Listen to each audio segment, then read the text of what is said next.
सामाजिक लिहाज से देखें तो यह एक तकदीर है। जब भी कोई नई सड़क आती है तो उस इलाके की एक नई तकदीर लिखती है। मालवा निमाड़ इस लिहाज से खुशनसीब है कि उसके पास नर्मदा जैसी जीवन रेखा पहले से थी। अब मुंबई दिल्ली एक्सप्रेसवे उसके लिए एक नई जीवन रेखा बनकर सामने आया है। आगे आने वाले 2-3 दिनों में हम इसी एक्सप्रेसवे से जुड़े राजनीतिक, सामाजिक और आर्थिक स्थितियों का जायजा लेंगे। मैं हूं सुनील सिंह बघेल।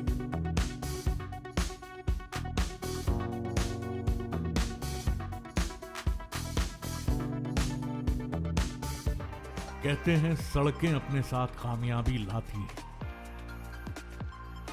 जमीन के किसी हिस्से पर सड़क के बिछते ही एक पूरे इलाके, सूबे, मुल्क या यूं कहें वहां के बाशिंदों की तकदीर बदल जाती है। इस लिहाज से देखें तो सड़कें तरक्की की सीढ़ी के मानिंद है। ये आमो खास की जिंदगी को ऊपर उठाती हैं, तरक्की के रास्ते पर दौड़ा देती हैं।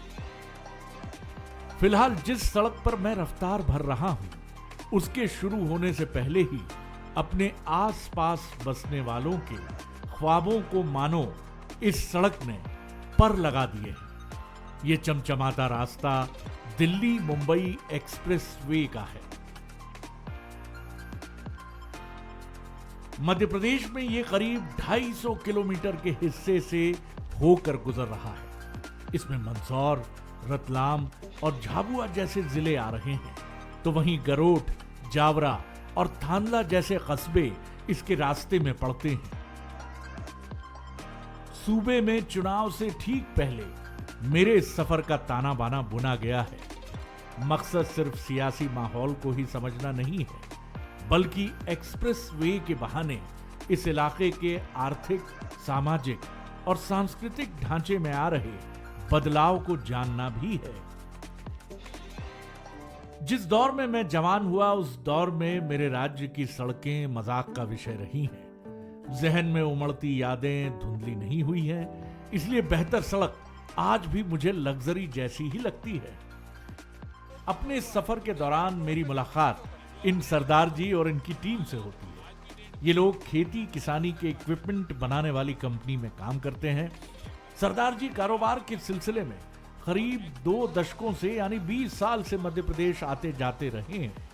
सड़कों का इतिहास इन्हें बखूबी पता है।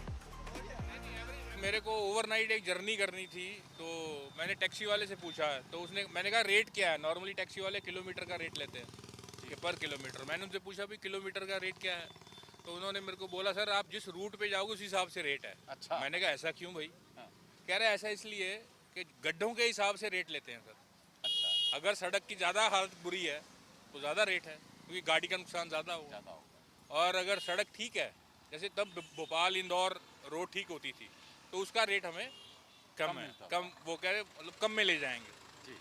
लेकिन उसके बाद फिर ग्रेजुअली 2003 के बाद फिर मैं भोपाल आया।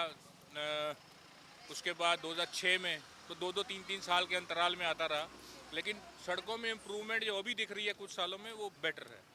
एक तो बिजनेस में भी फ़र्क पड़ा है, और दूसरा जो हमारा ट्रैक्टर भी बनता है ना, पहले जो ट्रैक्टर बनते थे, मैं अपने यहाँ की बताता हूँ, जैसे सॉलिस में जो मैं हूँ, पहले जो ट्रैक्टर बनते थे वो एग्रीकल्चर या खेत में चलाने के लिए बनते थे। आज की डेट में मैं सॉलिस बेचता हूँ या सॉलिस में सर्विस देता हूँ, तो आप सोचेंगे हमारी कार में 6 गियर हैं, लेकिन जो हम ट्रैक्टर बेचते हैं उसमें 15 गियर है। क्या बात? तो 15 गियर की ज़रूरत वो खेत के लिए तो नहीं है, वो अच्छे रोड है इसलिए है। ये सच है कि मध्य प्रदेश में सड़कें बेहतर हुई हैं। नए और आधुनिक हाईवेज सफर को छोटा और आसान भी बना रहे हैं, लेकिन बेहिसाब टोल प्लाजा एक बड़ी दिक्कत है। कुछ 100 किलोमीटर पर ही कई बार टोल चुकाना महंगा पड़ता है। सबसे ज्यादा टोल आपको मध्य प्रदेश में लगता है? एमपी में टोल है। मतलब मैं छत्तीसगढ़ में मेरे को टोल नहीं मिला। मतलब अगर मैं रायपुर से अगर मैं जबलपुर आऊँगा तो एक ही टोल है, वो भी जब हम चिल्पी घाटी क्रॉस करेंगे। अच्छा। उसके पहले टोल नहीं है। कितनी दूरी होगी दोनों शहरों के बीच में? उस दोनों शहरों के बीच में 330 किलोमीटर की दूरी है, और सिर्फ एक टोल मिलता है? केवल एक टोल मिलता है। और यहाँ यदि आप जाते हैं, यहाँ से इंदौर भी करीब 200 किलोमीटर है। इंदौर यहाँ से 180 कुछ किलोमीटर है जी। तो यहाँ पे करीब 4-5 टोल है। जी। और सबसे पहला टोल जो मेहमान नाके वाला वो 160 रुपए का, तो वही टोल है। इस शानदार सी सड़क पर जब मेरी गाड़ी फर्राटा भर रही है तब मुझे कुछ सूझा और मैंने एक छोटा सा रियलिटी टेस्ट करने की सोची। पानी की इस आधी खाली बोतल को गाड़ी में उसके सहारे पर छोड़ दिया। हैरानी हुई कि इतनी स्पीड पर भी न तो पानी छलका और न ही बोतल नीचे गिरी। जब कभी भी अच्छी सड़कों की बात आती है तो अक्सर यह सुनने को मिलता है कि सड़क इतनी अच्छी है कि पेट का पानी ना हिले। लेकिन हकीकत में ऐसी सड़क, हिंदुस्तान में ऐसी सड़कें अभी तक सपना थी। लेकिन जब हमने इंदौर मुंबई एक्सप्रेसवे पर देखा कि सड़क की गुणवत्ता इतनी अच्छी है कि हम टेस्टिंग के लिए कुछ समय के लिए गाड़ी को 160 किलोमीटर की स्पीड तक ले गए, लेकिन उसके बावजूद हमारी जो पानी की बोतल है वो वैसी की वैसी ही रही।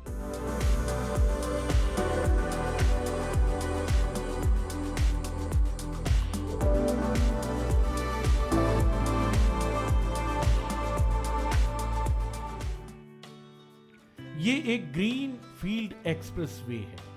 इसके आसपास पेड़ों की लंबी कतारों से हरियाली की एक चादर सी बिछ जाएगी। जाहिर है तब इसकी रंगत और निखर आएगी। जब सड़क बनी तो खेत बंट गए। किसानों की एक बड़ी समस्या ये बंटवारा भी बना। किसी की कुछ जमीन एक्सप्रेसवे के एक तरफ है तो बाकी दूसरी तरफ। वहां तक पहुंचना मुश्किल हो गया है। अपनी ही जमीन तक जाने के लिए जमीन के मालिकों को कई किलोमीटर का फेरा लगाना पड़ रहा है।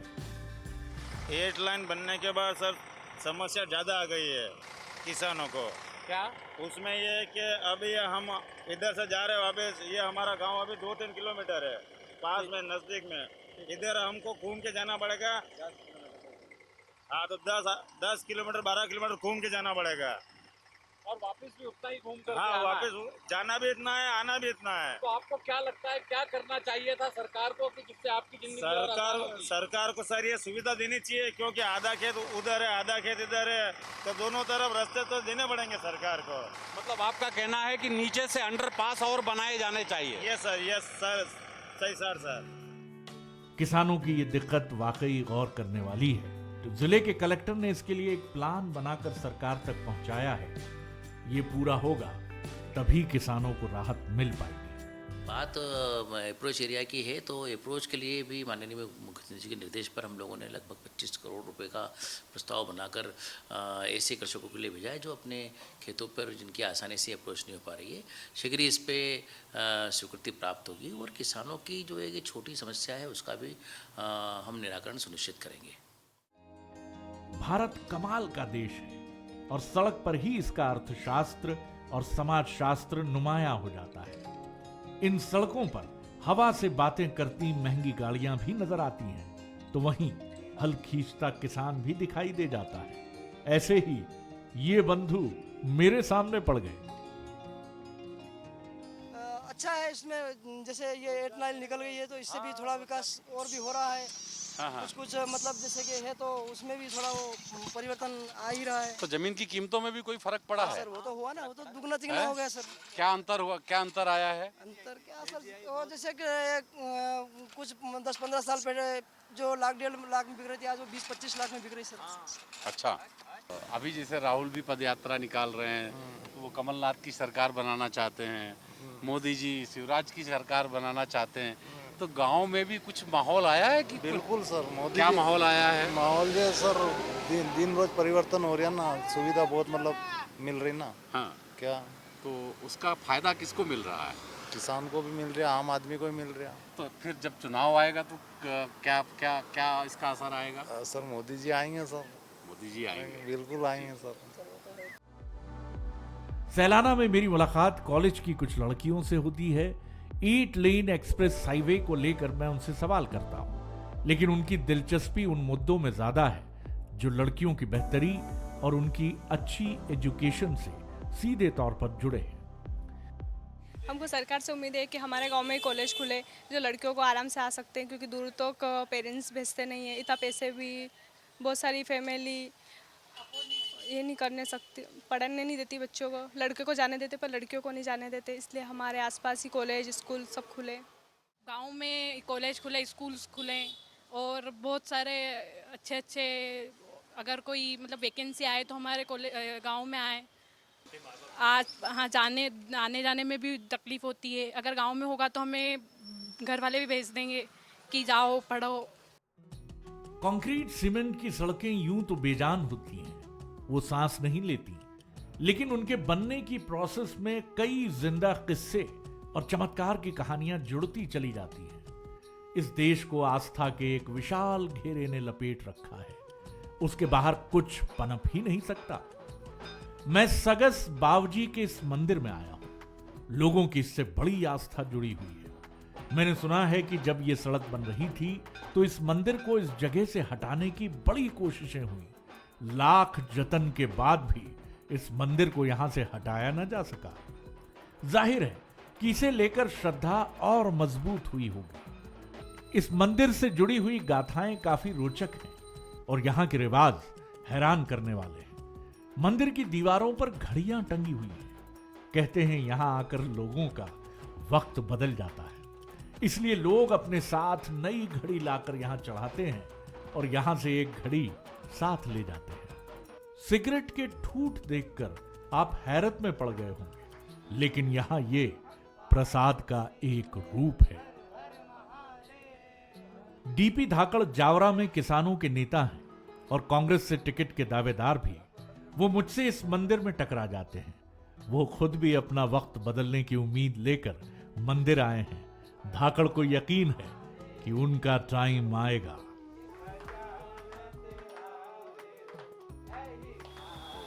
आप यहाँ कब से अर्जी लगा रहे हैं? मैं लगभग मुझे 15-20 साल हो गए जी।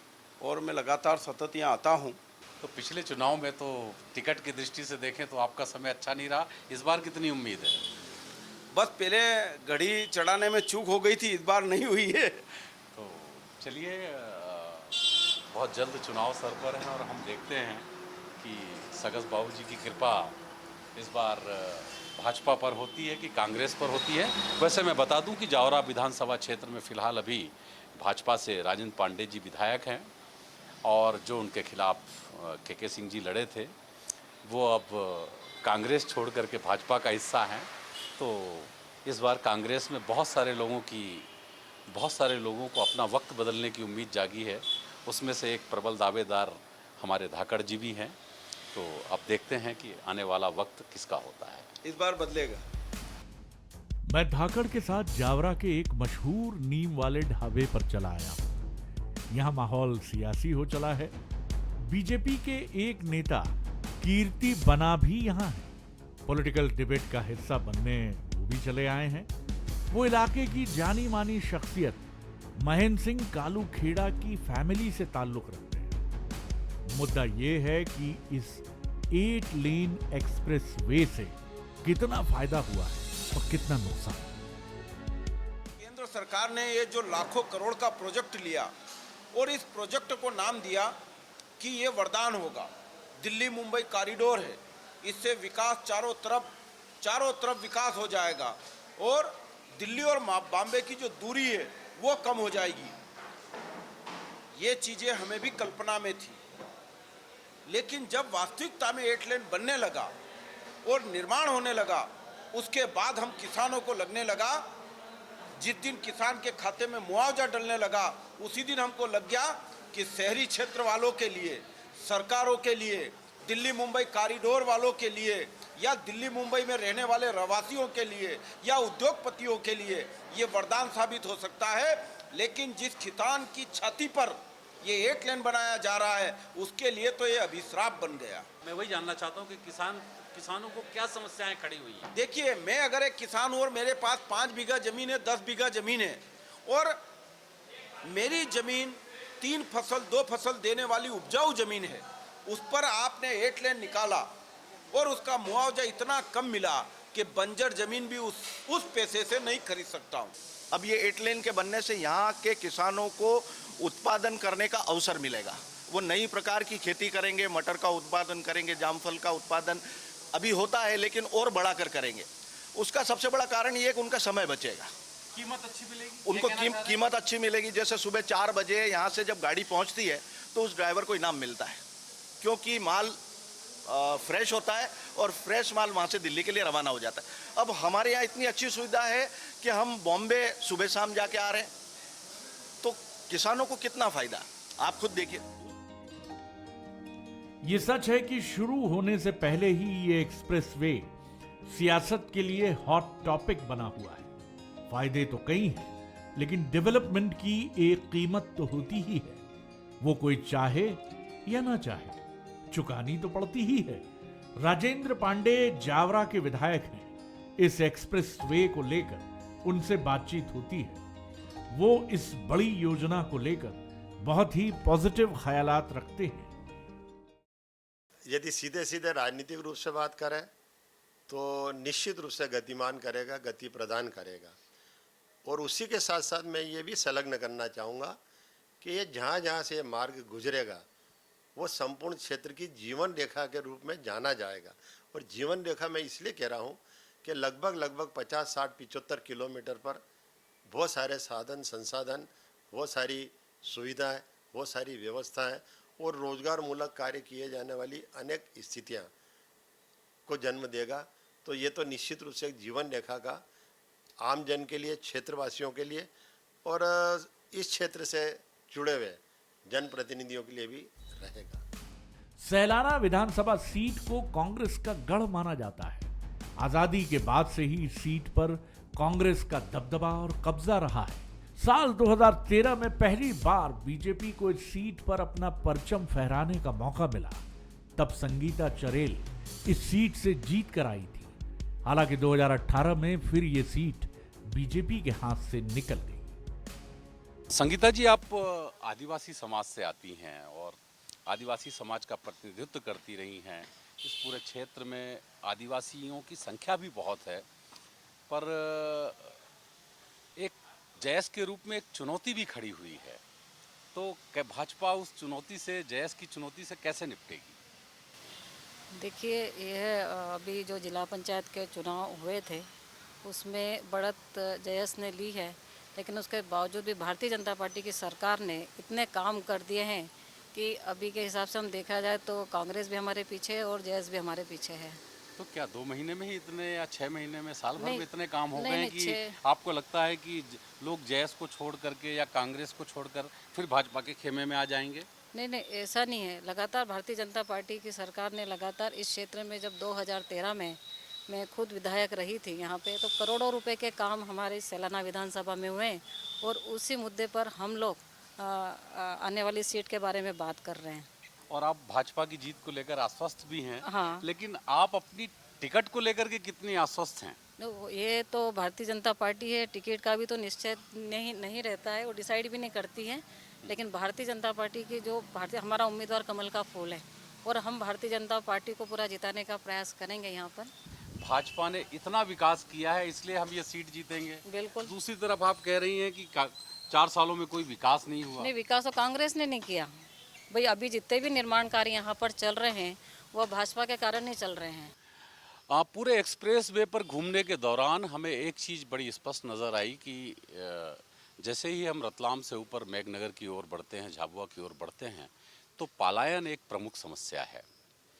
और यह उम्मीद की जानी चाहिए कि इस एक्सप्रेस वे या जो नया एक्सप्रेस वे बना है, यह भी एक पलायन का नया मार्ग नहीं होगा, बल्कि विकास की ऐसी इबारत लिखी जाएगी कि पलायन रुकेगा तो शोषण रुकेगा। इसी उम्मीद के साथ सैलाना से बंसल न्यूज़ के लिए सुनील सिंह बघेल। सैलाना सीट मोटे तौर पर गहलोत परिवार के पास रही है। अभी हर्ष विजय गहलोत यहाँ के विधायक हैं। इनके पिता प्रभुदयाल गहलोत 7 बार यहां से चुने गए। हर्ष विजय का ये मानना है कि एक्सप्रेस वे से उनके इलाके को कोई फायदा नहीं होने वाला है। कहीं ऐसा तो नहीं कि एक्सप्रेस वे आपकी जीत की राह में एक रोड़ा बन रहा हो? नहीं, ऐसा कुछ भी नहीं है। विकास तो यहाँ पर जब हमारे पिता लड़े आज से 56 साल पहले, तब यहाँ क्या था और आज क्या ये सैलाना में है, सारी मूलभूत आवश्यकताओं की पूर्ति हमारी हो चुकी है, सड़क हमारी बन चुकी है, बिजली की व्यवस्था गांव-गांव में हो चुकी है, स्कूल बहुत अच्छे खुले लेकिन हैं। इस बार जिस तरह से कांग्रेस का माहौल बना है या जिस तरह से कांग्रेस एक जीत को लेकर के आश्वस्त है जी, तो उसी तेजी से गुटबाजी भी बढ़ी है। तो जीत तो बात की बात है जी, पहले तो टिकट की राह में ही आपके यहाँ बहुत सारे कैक्टस के कांटे हैं, उससे कैसे निपटेंगे? नहीं, कांग्रेस में अब कोई गुटबाजी नहीं है। सभी पूरी कांग्रेस हमारी मध्य प्रदेश की कमलनाथ जी के नेतृत्व में काम कर रही है और पूरे ताकत से काम कर रही है और कमलनाथ जी हमारे सर्वमान्य नेता हैं। एक्सप्रेस वे से हमारे क्षेत्र में कोई असर नहीं होगा क्योंकि हमारा आदिवासी कोई एक्सप्रेस वे पे नहीं जाएगा, उसका कोई काम उस एक्सप्रेस वे पे नहीं है। यहाँ और उल्टी हमारे लोगों की जो लॉजिस्टिक हब बन रहा है, निवेश क्षेत्र में जो ज़मीनें जा रही है उसमें बहुत विरोधाभास है। प्रशासन द्वारा कोई टाइटल क्लियर नहीं किया गया है, हमारी ज़मीनों पे कब्जा किया जा रहा है, हमारे लोगों को हटाया जा रहा है। तो एक्सप्रेस वे तो एक तरीके से हमारे लिए नुकसानदायक साबित हुआ है। हम विकास विरोधी नहीं हैं, लेकिन हमारा रतलाम जंक्शन भी है जहाँ से हम 8 घंटे में भी दिल्ली पहुँचते हैं। रतलाम एक मुख्य सेंटर एरिया है दिल्ली और बॉम्बे का, तो हमारे यहाँ तो पहले से भी ट्रेनों की सुविधा है। यह तो इस पूरे क्षेत्र में भ्रमण करने के बाद तय हो चुका है कि राजनीति की राह चाहे भाजपा के लिए हो चाहे कांग्रेस के लिए हो, बहुत कांटों भरी है। यदि सत्ता का फूल चाहिए तो पहले इन कांटों से होकर के गुजरना होगा, उसके बाद ही सत्ता का फूल खिल सकेगा। इलेक्शन हाईवे का ये सफर जारी रहेगा। रविवार रात 9:30 बजे देखिए इस सफर का दूसरा हिस्सा।